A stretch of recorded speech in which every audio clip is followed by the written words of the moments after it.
남편의 은밀한 이중생활 2편. 저녁 8시 아이들은 각자 방에서 공부하고 있었고 남편은 약속대로 일찍 들어왔다. 그래서 무슨 얘기? 남편이 소파에 앉으며 물었다. 나는 남편 맞은편에 앉았다. 심장이 너무 빨리 뛰어서 숨쉬기가 힘들었고 손바닥에는 땀이 차올랐다. 일주일 동안 이 순간을 수없이 머릿속으로 그려왔지만 막상 마주하니 준비했던 말들이 하나도 떠오르지 않았다. 말을 쏟아내고 싶었지만 목구멍에서 말이 나오지 않았다. 마치 보이지 않는 손이 내 목을 조르고 있는 것 같았다. 여보, 나 다 알아. 목소리는 떨렸지만 최대한 또렷하게 말했다. 이 한마디를 내뱉는데 얼마나 많은 용기가 필요했는지. 남편은 절대 모를 것이다. 남편의 표정이 미세하게 굳었다. 눈썹이 아주 조금 올라가고 입술이 거의 느껴지지 않을 정도로 얇아졌다. 그 순간을 나는 놓치지 않았다. 이제는 그의 거짓말을 읽을 수 있었다. 뭘? 남편은 애써 침착하려는 목소리였지만 그 목소리에는 이미 긴장이 섞여 있었다. 평소보다 반음 정도 높은 톤, 끝을 살짝 올리는 억양. 그가 거짓말을 할 때 나오는 특유의 패턴이었다. 당신 다른 여자 있잖아. 나는 떨리는 목소리를 억지로 가라앉히며 말했다. 남편은 잠시 멈칫했다. 불과 2초 정도였지만 나에게는 연겁처럼 느껴졌다. 하지만 곧 어이없다는 표정으로 웃었다. 뭔 소리야? 갑자기 무슨 드라마야? 연기였다. 너무나 완벽한 연기. 20년을 나를 속여온 그 능숙한 연기. 나는 이제 알 수 있었다. 드라마가 아니야. 나 다 봤어. 내 목소리는 생각보다 단호했다. 일주일 동안 울고 또 울면서 어쩌면 내 안의 모든 눈물을 다 쏟아낸 것 같았다. 이제 남은 건 텅 빈 공허함과 차가운 분노뿐이었다. 뭘 봤다는 거야? 남편의 목소리가 약간 높아졌다. 방어적인 톤. 나는 휴대폰을 꺼냈다. 손이 떨렸지만 참았다. 레스토랑 앞에서 찍은 사진들을 남편에게 보여줬다. 남편과 그 여자 그리고 민서가 함께 있는 사진들을. 세 사람이 너무나 자연스럽게 너무나 행복하게 웃고 있는 그 사진들을. 마치 진짜 가족처럼. 남편의 얼굴이 확 굳었다. 핏기가 싹 가시는 게 보였다. 5초쯤 흘렀을까? 아주 긴 5초였다. 언제부터 알았어? 더 이상 부정하지 않았다. 그 순간 내 마지막 희망마저 무너졌다. 혹시나 했던 기대, 이 모든 게 오해였으면 하는 간절한 바람이 산산조각 났다. 일주일 전. 당신 노트북 봤어. 가족이. 나는 차분하게 대답했다. 놀라울 정도로 침착했다. 아마도 지난 일주일 동안 이 순간을 너무 많이 시뮬레이션했기 때문일 것이다. 남편은 고개를 숙였다. 나는 남편이 사과할 줄 알았다. 무릎 꿇고 빌 줄 알았다. 용서를 구하거나 변명이라도 늘어놓을 줄 알았다. 하지만 남편이 고개를 들었을 때 그 표정은 내가 예상했던 게 아니었다. 거기에는 후회도 미안함도 없었다. 오히려 어딘가 홀가분해 보이기까지 했다. 그래. 인정할게. 나 지연이랑 민서 있어. 담담한 목소리였다. 사과도 변명도 없었다. 마치 오늘 저녁 메뉴를 말하듯이 날씨 얘기를 하듯이 말했다. 그 무심함이 칼보다 날카로웠다. 그게 끝이야? 나는 믿을 수가 없었다. 20년 결혼 생활, 두 아이, 수많은 추억들. 그 모든 것에 대한 배신을 이렇게 담담하게 인정할 수 있다는 게. 끝? 뭐가? 남편이 되물었다. 진심으로 이해하지 못하는 표정이었다. 사과는? 미안하다는 말은? 내 목소리가 떨렸다. 분노가 아니라 믿을 수 없다는 충격 때문에. 남편이 비웃듯 코웃음을 쳤다. 미안하다고? 뭐가 미안해? 그 순간 나는 깨달았다. 이 사람은 정말로 자신이 잘못했다고 생각하지 않는다는 것을. 뭐라고? 내 목소리는 거의 속삭임 수준으로 작아졌다. 여보, 솔직히 우리 결혼 생활이 얼마나 행복했는데? 당신도 알잖아. 남편이 말했다. 마치 내가 오버하고 있다는 듯이. 내 심장이 멎는 것 같았다. 가슴 한가운데가 텅 비는 느낌이었다. 그게 무슨, 나는 말을 잇지 못했다. 당신은 결혼하고 나서 나한테 관심이 있었어? 애들 낳고 나서 당신 인생은 온통 애들 뿐이었잖아. 나는 그냥 돈 벌어오는 기계였고. 남편이 목소리를 높였다. 나는 할 말을 잃었다. 가슴이 터질 것 같았다.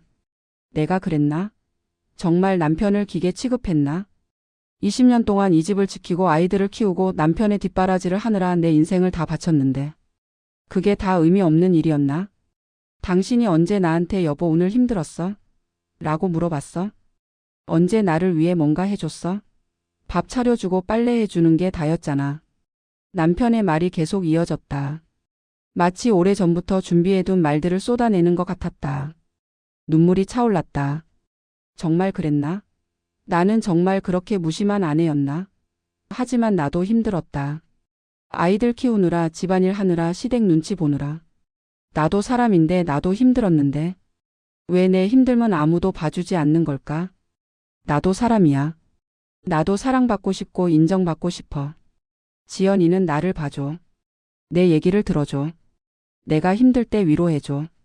남편의 말 한마디 한마디가 칼처럼 나를 찔렀다. 숨을 쉴 수가 없었다. 가슴이 짓눌리는 것 같았다. 내가 잘못한 걸까? 내가 나쁜 아내였던 걸까? 아니야, 아니야. 이건 남편의 잘못을 정당화하려는 변명일 뿐이야. 하지만 마음 한구석에서는 자꾸 의심이 피어올랐다. 그래서 바람을 피워도 된다는 거야? 나는 울먹이며 물었다. 목소리가 갈라졌다. 바람? 이게 바람이야? 남편이 비웃었다. 그 눈빛이 너무 차가웠다. 얼음장처럼 차갑고 날카로웠다. 나는 10년 동안 두 가정을 다 책임졌어. 당신한테도 생활비 꼬박꼬박 줬고 지연이네도 챙겼어. 양쪽 다 소홀히 한 적 없어. 미쳤어? 지금 무슨 소리 하는 거야? 내 목소리가 떨렸다. 분노와 당혹감 그리고 깊은 배신감이 뒤섞여 목소리가 제대로 나오지 않았다. 미친 게 아니라 현실이야. 나 하나 때문에 두 가정이 유지되고 있는 거라고. 남편은 전혀 미안해하지 않았다. 오히려 자랑스러워하는 것 같았다. 자신이 얼마나 책임감 있는 사람인지 증명이라도 하려는 듯이. 나는 믿을 수가 없었다. 이게 정말 내가 알던 그 남편이 맞나? 20년을 함께 산 사람이 맞나? 아이들, 아빠가 맞나? 아침마다 잘 다녀오세요 하고 배웅하던 그 사람이, 밤마다 옆에서 잠들던 그 사람이 이렇게 낯선 사람이었다니. 두 가정을 유지했다고? 그게 자랑이야? 나는 믿기지 않는다는 표정으로 남편을 쳐다봤다. 자랑은 아니지. 하지만 나는 최선을 다했어. 지연이는 나를 이해해줘. 당신이랑 바로 헤어질 수 없다는 것도. 애들 때문에 당분간은 이렇게 살아야 한다는 것도. 남편의 말에 나는 온몸에 소름이 돋았다. 뭐라고? 가슴이 무너져 내렸다. 당분간? 이혼을 전제로 한다는 말인가? 그렇다면 나는 지금까지 뭐였던 거지? 언젠가 버려질 임시 가족? 유통기한이 있는 관계? 지연이는 알아. 다. 내가 결혼했다는 것도 애들이 있다는 것도.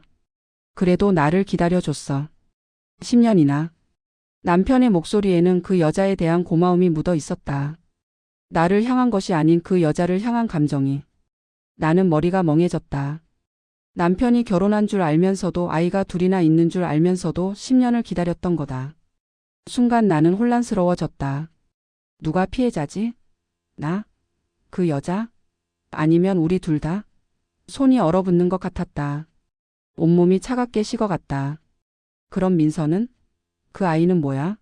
내 목소리는 거의 속삭임에 가까웠다.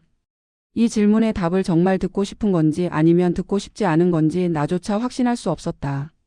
남편이 잠시 침묵했다. 그 침묵이 길게 느껴졌다. 거실식의 초침 소리가 유난히 크게 들렸다. 내 딸이야. 남편이 마침내 입을 열었다. 딸? 그 한마디에 세상이 무너지는 것 같았다. 사진으로 봤을 때는 그저 남편의 애인의 아이라고 생각했다. 하지만 친딸?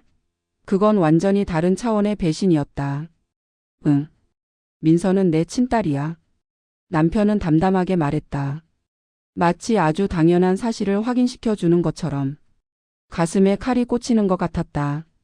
아니, 칼보다 더 아팠다. 심장이 갈기갈기 찢어지는 것 같았다. 뭔가 뜨거운 것이 가슴속에서 치솟아 올랐다가 얼어붙었다. 내 몸 전체가 무감각해졌다. 이게 정말 현실인가? 내가 지금 꿈을 꾸고 있는 건 아닐까? 그럼 당신은 바람을 피운 게 아니라 아예 다른 가정을 꾸린 거잖아. 나는 비명처럼 외쳤다. 목이 찢어지는 것 같았다. 그렇게 말하면 그렇지.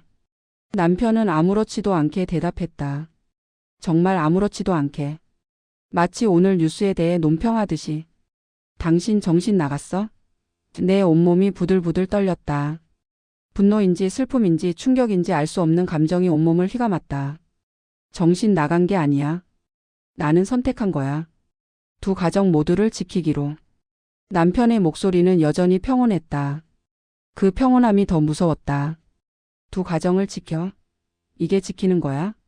이건 배신이야. 거짓말이야. 나는 소리쳤다. 목소리에 울음이 섞였다. 배신?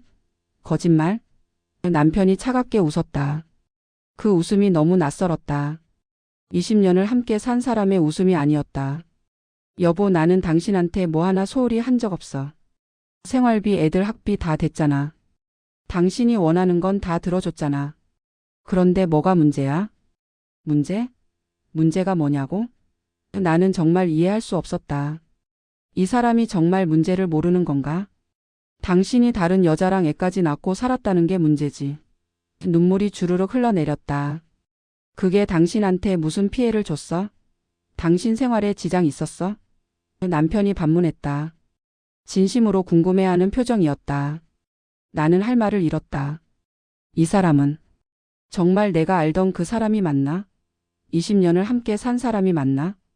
결혼이 뭔지 가족이 뭔지 사랑이 뭔지 전혀 모르는 사람 같았다.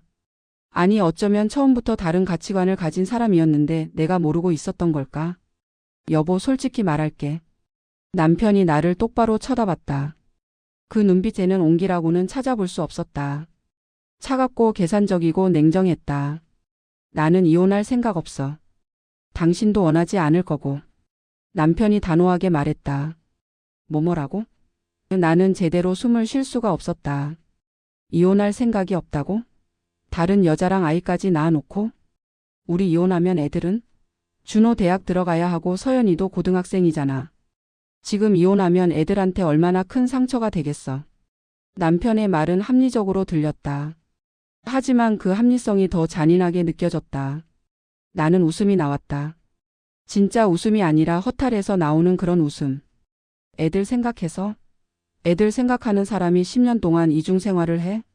내 목소리는 비웃음으로 가득했다. 그래서 비밀로 한 거잖아. 애들이 모르면 상처받지 않아. 남편은 자신의 논리에 확신이 있는 것 같았다. 비밀? 하지만 나는 알았잖아. 나는? 내 목소리가 떨렸다. 남편이 잠시 침묵했다. 그리고는 한숨을 쉬며 말했다. 여보, 우리 현실적으로 생각하자. 이혼하면 뭐가 달라져? 당신도 혼자 애들 키우기 힘들 거고 경제적으로도 어려워질 거야. 지금처럼 사는 게 모두에게 최선이야. 모두에게 최선? 나는 믿을 수가 없었다. 당신한테만 최선이지. 아니야. 생각해봐. 나는 두 가정 모두에게 책임을 다하고 있어. 지연이도 이해하고 있고 당신도. 이제 알았으니까 이해할 수 있잖아. 남편의 말투는 마치 비즈니스 협상을 하는 것 같았다. 이해? 내가 이걸 이해해? 나는 소리쳤다. 하지만 동시에 무언가가 무너지는 소리가 들렸다. 내 안에 무언가가. 여보, 현실을 봐. 나는 당신을 버리지 않을 거야. 집도 생활비도 다 그대로야. 그냥 내가 가끔 다른 곳에 있는 것뿐이야. 사실 지금까지 당신은 그것도 몰랐잖아. 모르고 살 때는 행복했잖아. 그 말에 나는 멈칫했다. 정말 그랬다. 모를 때는 평범한 일상이었다. 남편이 늦게 오는 날도 있었지만 일이 바쁘다고 생각했다. 주말에 출근한다고 할 때도 승진을 위해 열심히 하는 거라고 믿었다. 알고 나니 모든 게 거짓이었지만 모를 때는 정말 행복했다. 당신, 정말 미쳤어. 나는 떨리는 목소리로 말했다. 미친 게 아니야. 이게 현실이야. 사랑과 책임은 다른 거야. 나는 당신에 대한 책임을 다하고 있어. 그걸로 충분하지 않아? 남편이 물었다. 나는 대답할 수 없었다. 머릿속이 복잡했다. 화가 났지만 동시에 두려웠다. 정말 이혼하면 어떻게 될까? 아이들은? 경제적으로는? 나는 긴 시간 동안 전업주부였다. 다시 사회로 나간다는 게 가능할까? 시간을 줄게. 남편이 일어서며 말했다. 생각해봐. 우리 모두를 위해서 뭐가 최선인지. 그리고는 방으로 들어가 버렸다. 마치 중요한 회의를 마치고 퇴장하는 것처럼. 나는 소파에 주저앉았다. 온몸에 힘이 빠졌다. 눈물도 나오지 않았다. 너무 많이 울어서 더 이상 울 수도 없었다. 그저 텅 빈 기분이었다. 거실은 고요했다. 일상적인 소리. 평범한 소리. 이 평범함이 얼마나 큰 거짓 위에 세워져 있었는지 아이들은 모른다. 알아야 할까? 아니면 모르는 게 나을까? 나는 창밖을 내다봤다. 어느새 밤이 깊어 있었다. 저 멀리 아파트 불빛들이 하나둘 켜져 있었다. 저 집들도 다 행복해 보이지만 혹시 우리 집 같은 비밀을 안고 사는 건 아닐까? 아니면 정말 행복한 걸까? 떨리던 손가락이 멈췄다. 그리고 나는 깨달았다. 이제 선택해야 한다는 것을. 하지만 어떤 선택을 해야 할까? 아이들을 위해 참고 살아야 할까? 아니면 내 자존심을 위해 이혼해야 할까? 나는 고개를 숙였다. 답은 쉽게 나오지 않았다. 어쩌면 답은 없는 건지도 모른다. 그저 선택이 있을 뿐. 그리고 그 선택의 결과를 책임지는 것. 아이들 방문이 열리는 소리가 들렸다. 나는 서둘러 눈물 자국을 닦았다. 아직은 아이들에게 들키면 안 된다. 적어도 오늘은 아니다. 엄마, 내 스웨터 봤어? 못 찾겠는데? 서연이 목소리가 들렸다. 평범한 일상의 목소리. 나는 자리에서 일어났다. 다리에 힘이 없었지만 일어서야 했다. 엄마니까. 아내니까. 아니, 그저 살아가야 하니까. 그날 밤 나는 잠을 이룰 수 없었다. 남편은 옆에서 코를 골며 잤다. 너무나 편안하게. 마치 아무 일도 없었던 것처럼. 그 모습을 보며 나는 깨달았다. 이 사람에게 오늘 대화는 별것 아니었다는 것을. 어차피 들킬 각오는 하고 있었을 것이고 들켰을 때 어떻게 대응할지도 이미 계산해 뒀을 것이다. 일주일이 지났다. 나는 아무것도 결정하지 못한 채 그저 일상을 이어갔다. 아침에 아이들 도시락을 싸고 빨래를 하고 저녁을 준비했다. 모든 게 똑같았다. 하지만 모든 게 달랐다. 남편을 볼 때마다 그 여자와 민서가 떠올랐다.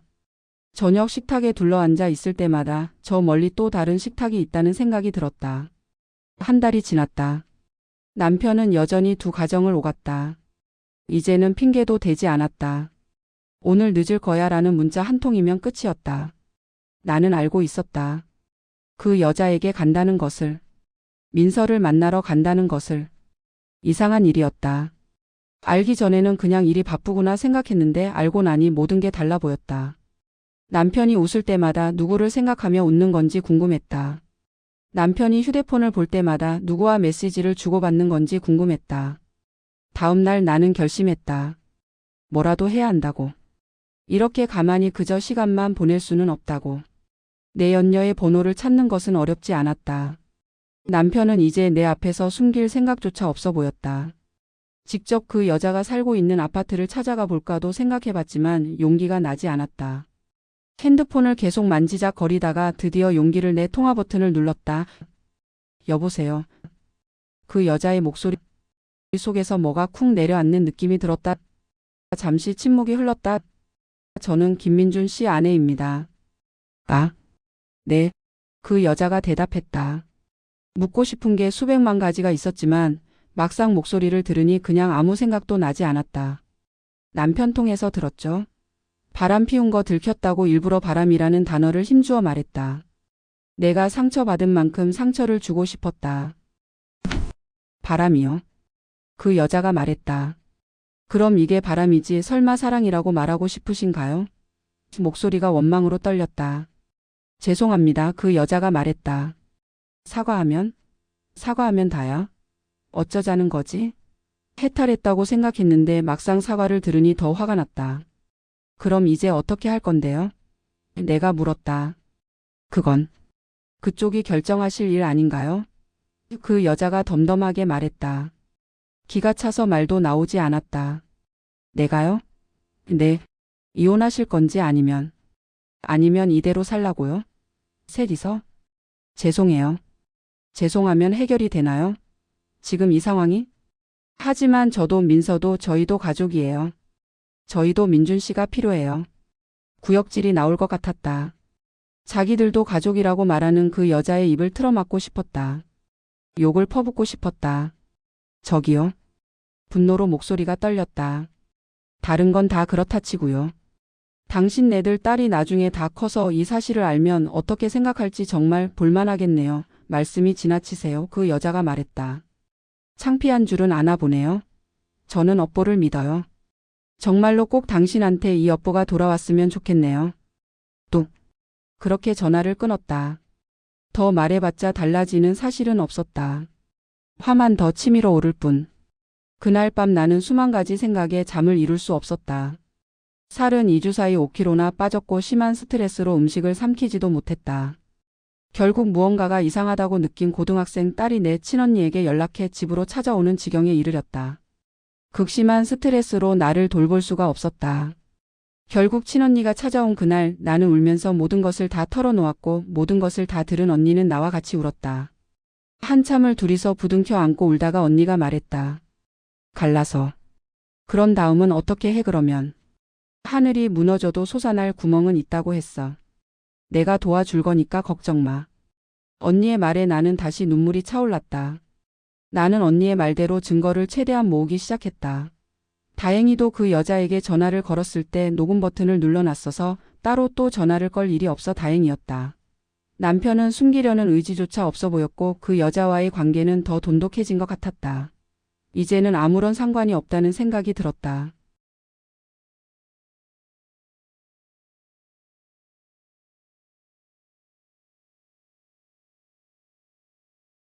나는 언니의 도움으로 흥신소를 고용해 사진을 포함한 여러 가지 증거를 모았다. 처음에 내가 발견한 스케줄러와 이메일 노트북에 있는 사진 등 남편의 뻔뻔함과 파렴치함이 오히려 증거를 모으는 데에는 이득이 되었다. 전화위복이라고 해야 할지 헛웃음이 나왔다. 남편은 내가 포기를 했다고 생각을 했는지 생각 잘했어. 이게 모두에게 최선이야. 내가 더 잘할게. 고마워. 라고 말했고 나는 남편의 얼굴에 침을 뱉고 싶은 것을 참으며 아무런 대답도 하지 않았다. 증거가 쌓여갈 때마다 나는 그냥 눈물이 하염없이 나왔다. 평생 올 눈물을 다 쏟아내는 것 같은 기분이 들었다. 언니는 매일 내게 전화를 걸어 나를 챙겼다. 상담사와 심리상담센터 등 예약도 다 잡아주었다. 아마 언니가 없었더라면 난 버텨내지 못했을 것 같다. 변호사와 상담도 차근차근 진행하고 마침내 준비가 다 되었을 때 변호사를 통해 이혼을 통보했다. 상간녀 소송도 물론 같이 진행했다. 현관문 열쇠를 다 바꾸고 남편과 그 여자의 전화를 한 통도 받지 않았다. 문자가 수백 통이나 왔지만 그 중에 답장은 하나도 하지 않았다. 너도 당해봐. 그게 내 심정이었다. 증거가 충분하다 못해 넘쳐나 소송은 내가 이기게 되었다. 위자료도 내 생각보다도 많이 받게 되어 그건 참 다행이었다.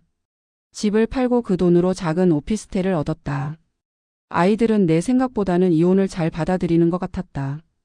경력 단절로 인해 다시 사회에 나가서 돈을 벌어야 한다는 생각에 너무나도 무서웠지만 언니의 도움으로 작은 회사에서 취직하게 되었다.